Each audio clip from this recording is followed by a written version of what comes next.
Bonjour chers élèves. La séquence d'aujourd'hui porte sur la notion de fonction racine carrée. Comme vous le savez, la séquence précédente, nous avons vu ce que c'est la représentation graphique de la fonction carrée, c'est-à-dire x carré.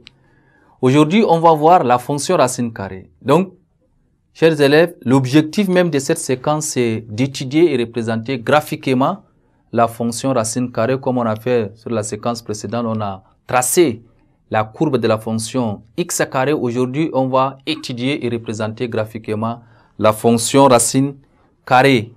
On va prendre une fonction g de x qui est égale à la racine de x. Eh bien, chers élèves, pour étudier cette fonction, d'abord, on va commencer avec son domaine.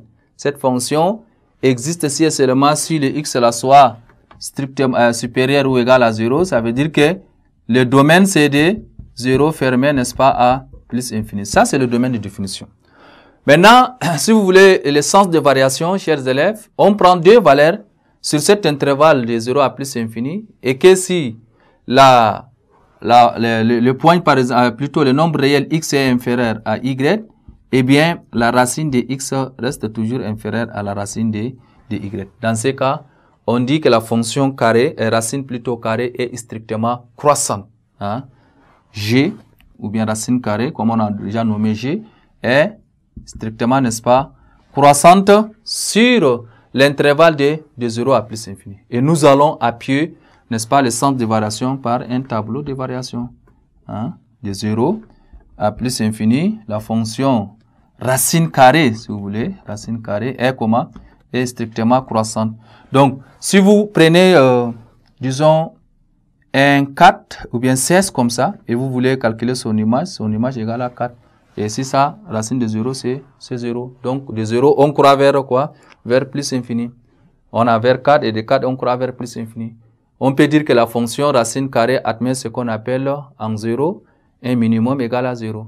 Maintenant, la représentation graphique de G, chers élèves, dans le plan muni d'un repère, on veut tracer la courbe représentative sur un intervalle I qui est comprise entre 0 et 9. Si on trace ça, il faut d'abord ce qu'on appelle la table de valeurs.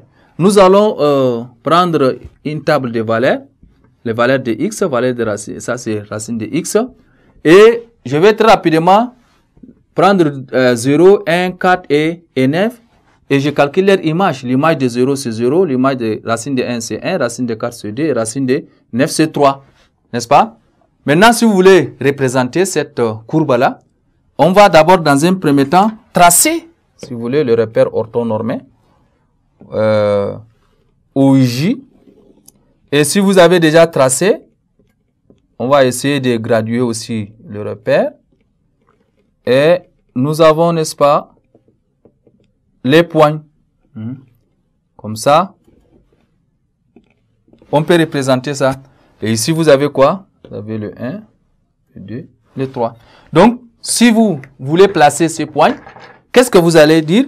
Vous allez dire que le 0 est là, 1, 1. On a 3, 4. Nous avons 1, 2, 3, 4. 4 ici. C'est le 2.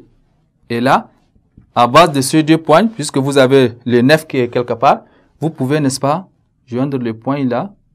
Et on va trouver ce qu'on appelle la courbe représentative de cette fonction racine carrée de x. Donc, pour obtenir la représentation graphique de la fonction g avec plus de précision, chers élèves, on pourra établir une table de valeurs de x et g de x sur l'intervalle de 0 à 1 avec un pas de 0,1. Et là, vous allez trouver ce qu'on appelle une représentation graphique de la fonction g avec plus, n'est-ce pas, de précision. Chers élèves, ainsi prend fin cette séquence et à la prochaine séquence.